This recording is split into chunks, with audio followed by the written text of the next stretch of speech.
This is Dream Jobs, and we're talking to Clarissa Ward. She's joining us from Istanbul, so that's the Skype interview. Clarissa, you've been covering news for major networks for many years now. Has this been a lifelong pursuit of yours?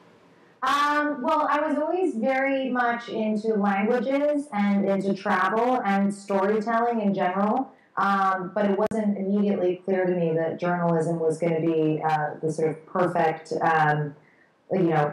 the perfect outlet for all of those sort of loves that I had. So what was your first position in news, or international reporting specifically?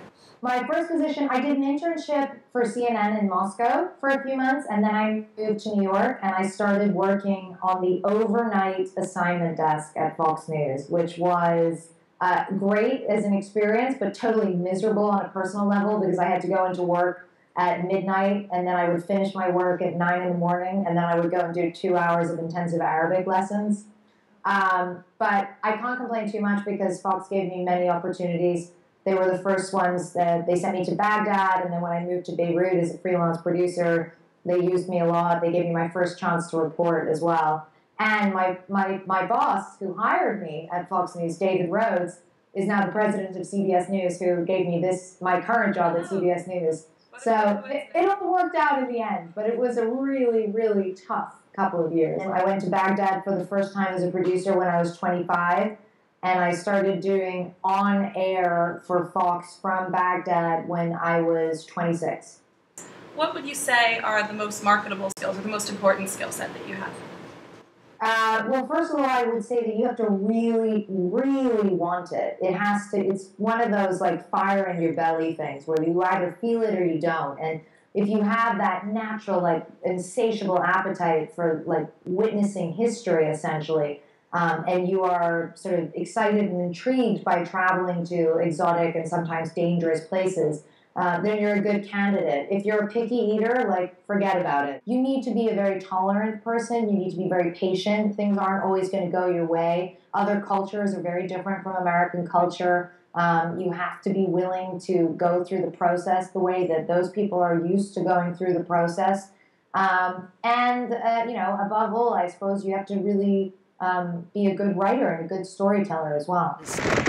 To meet the people holding those cell phones, we entered the country as tourists, carrying only a small camera. It's not just about it being scary. It just was very difficult in the sense that we were living with a family, and while I was there, one of the uncles in the family was killed. So it's very hard when you're living with people who are losing family members, and I'm spending every night drinking tea with these women and talking to them. So it's not like in a normal situation where I go home or go back to the hotel or whatever. This is like you're with these people all the time. You're living through their grief, and that can be very intense. Can you expand upon the way that feels, I guess, as a journalist, because you're there to do work, but you're also making these personal connections with these people? Yeah, and you're putting their lives in danger as well. I mean, there's no question that when these people agree to shelter you or look after you, they're doing it at enormous, enormous personal risk. So there's a real sense of responsibility to not take up more of their time than you need to do justice to their story. And I think now it's a little sad that we see there's definitely some disenchantment with journalists, because people in Syria feel that even though journalists have come and managed to get their story out to the world, that the world hasn't really done anything yet. This is how they feel, at least, that the world hasn't been able to help them or change them or change their situation. I think now it's a particularly difficult time. Most journalists I know are not going into Syria at the moment. It's extremely dangerous, and that's really sad to see, because, of course, when journalists don't go in, the story doesn't get out in the same way. We think good work stands on its own.